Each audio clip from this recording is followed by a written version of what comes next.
મીઠા મહેમાન ફિલ્મ આવી ગઈ છે, કેવી છે, જોવાલાયક છે કે નહીં, આખી જ ડિટેલમાં વાત કરીશું. હેલો મિત્રો, હું છું અમિત. તમે જોઈ રહ્યા છો સિનેમા શો પર આજે રિવ્યુ કરીશું મીઠા મહેમાન ગુજરાતી મૂવીનું. મીઠા મહેમાન એક એવી ફિલ્મ છે કે જેને ગમશે એમને બહુ ગમશે અને નહીં ગમે એમને કંઈ નહીં ગમે. આ સીધી લાઈનનો એક લાઈનનો રિવ્યુ છે. મારી વાત કરું ને, પર્સનલી મને ફિલ્મ કેવી લાગી છે વિડીયોમાં આગળ વાત કરીએ. ફિલ્મની સ્ટોરી આપણને બધાને ખબર જ છે કે એક રોડ ટ્રીપ દેખાય છે ટ્રેલરની અંદર પણ, અને આ રોડ ટ્રીપમાં નવા મહેમાનો એડ થતા જાય છે. આ એડ થયેલા મહેમાનોની સફર ક્યાં જાય છે? એટલે કે ઉદયપુર જાય છે. બસ એ આ ફિલ્મની આખી સફર છે, ઉદયપુરની સફર છે, અને ઉદયપુરમાં જઈને આખા ફિલ્મનો એન્ડ આવે છે.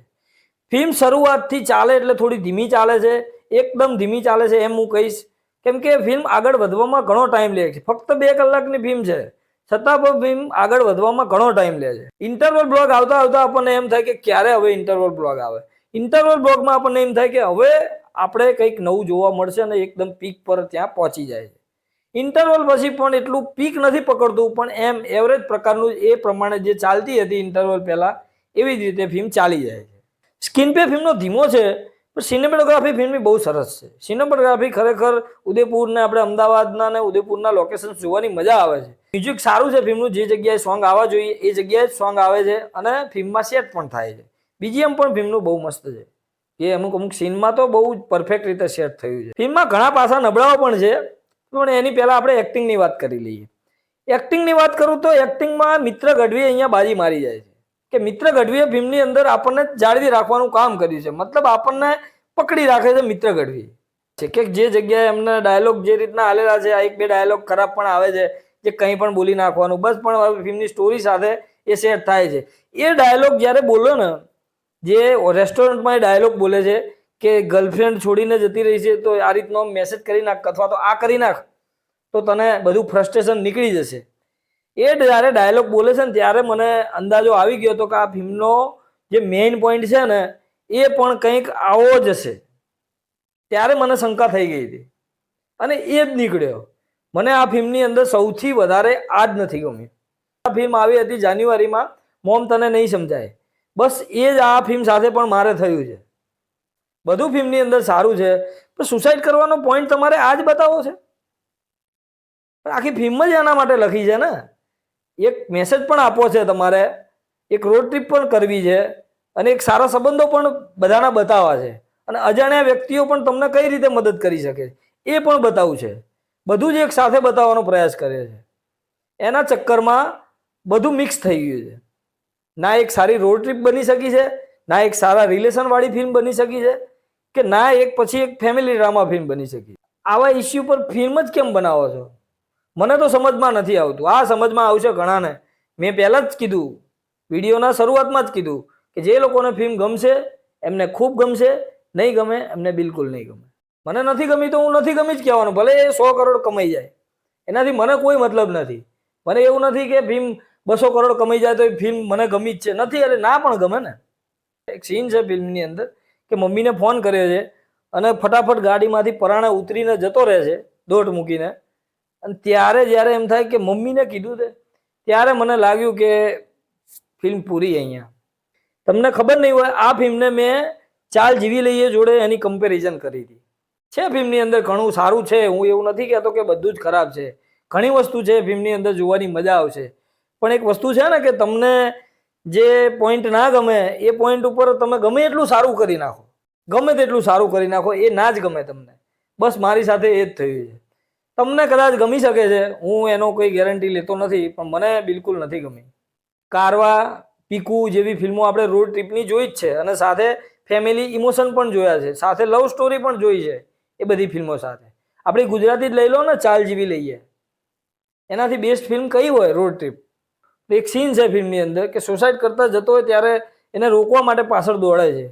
ત્યાં શું થાય છે એ અલગ વિષય છે, પણ રોકવામાં તો નથી સફળ થતા, એ ત્યાં સુધી પહોંચી જ નથી શકતા. થોડું લોજિક તો મને લાગે છે કે લગાવવું જોઈતું હતું. જેને જોયું હોય ને એને ખ્યાલ આવશે. કાર દૂર પડી હોય છે અને એ લોકો ત્યાંથી દોડે છે એને પકડવા માટે, પણ કાર લઈને ત્યાં સુધી તો જાઓ તો એને પકડી શકો તમે. શરૂઆતના સીનમાં પણ એવું આવે છે કે જે ઊભો થઈ જાય છે, જે એંગલ પર ઊભો થઈ જાય છે આ ભાઈ યશ સોની, કે જેમને સુસાઇડ કરવી છે. ત્યાં પણ કેબ ડ્રાઈવરને એવો બતાવવામાં આવ્યો છે કે તે હજુ ફોન પત્નીનો ચાલે છે, એ મૂકે છે કે મૂક થોડી વાર પછી કરું, પેલો શું કરે છે. એવું નહીં કે ફટાફટ જઈને એને રોકવું. એટલે આવી ભૂલો કહીએ કે મિસ્ટેકો કહીએ, જે બી કોઈ બી ફિલ્મ બનતી હોય થતી જ હોય છે, પણ આ એક માઇનોર ધ્યાનમાં આવે એવી મિસ્ટેક લાગે છે મને. એક્ટિંગ ફિલ્મમાં મિત્ર ગઢવીએ બહુ સરસ કરી છે. મિત્ર ગઢવીનું કામ ફિલ્મની અંદર સારું છે, એ ક્યાંક હસાવવામાં સફળ પણ થાય છે. ફિલ્મની અંદર આરોહી પટેલનું એક છે એટલી આપણને હાજરી પુરાવે છે આરોહી પટેલ, એવું દેખાય છે.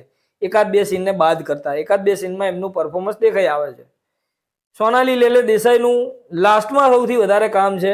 એમના ઇમોશનને ધન્યવાદ છે.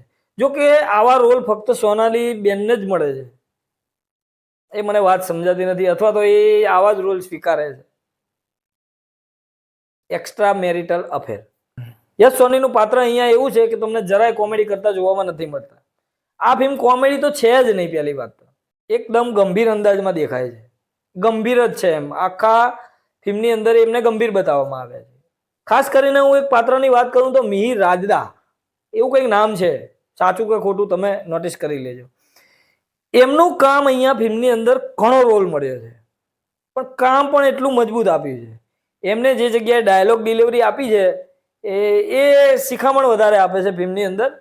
કે પેલો સુસાઇડ કરવાનો એ કેબ ડ્રાઈવરનો રોલ કરે છે ફિલ્મની અંદર, સુસાઇડ કરે છે અને મોટિવેશન સ્પીકરનો રોલ આપણે કહી શકીએ એમને.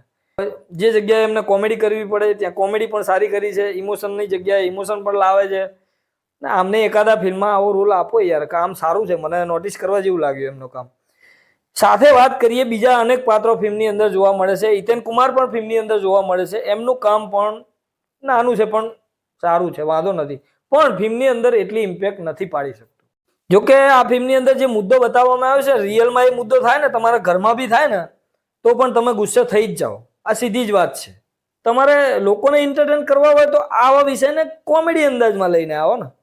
ફિલ્મ આવી હતી એક આપણે આયુષ્માન ખુરાનાની જ હતી, હું નામ ભૂલી ગયો, કોમેડી ફિલ્મ હતી આ જ વિષય પર, અને આવો જ કંઈક પોઈન્ટ હતો, તો મજા આવી, લોકોને એન્જોય કર્યું. કોમેડી ફિલ્મ એન્જોય કરવા માટે જ હોય છે, પણ તમે બનાવો છો એક સિરિયસ ફિલ્મ, કોમેડી અંદાજ નથી, તો પછી એ સાબિત થાય ને કે તમે કંઈક મેસેજ આપવા માટે બનાવો છો પબ્લિકને.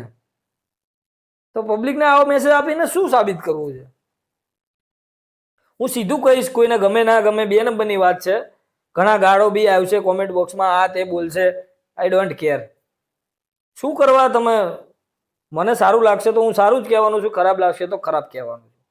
ઘણા લોકોને આ ફિલ્મ ગમશે તો એ એમનો વિષય છે ને યાર, એમનો વિચાર છે ફિલ્મ વિશેનો. અહીંયા મારો વિચાર છે કે મને ગમી છે કે નહીં, તો મને આ વિષય બિલકુલ નથી ગમે. આવા વિષય પર ફિલ્મો મને જોવાની જરા ઇન્ટરેસ્ટ જ નથી. મને ખરેખર ખબર હોત ને કે ફિલ્મમાં આ વિષય છે તો સ્કીપ કરી દેત હું ફિલ્મ. મને કોઈ રસ જ નથી, આનો રિવ્યુ કરવાનો પણ રસ નથી. સિનેમા શો તરફથી મીઠા મહેમાનને 2 સ્ટાર. મળીએ મિત્રો નેક્સ્ટ વિડીયોમાં નવી ફિલ્મ સાથે સિનેમા શો પર.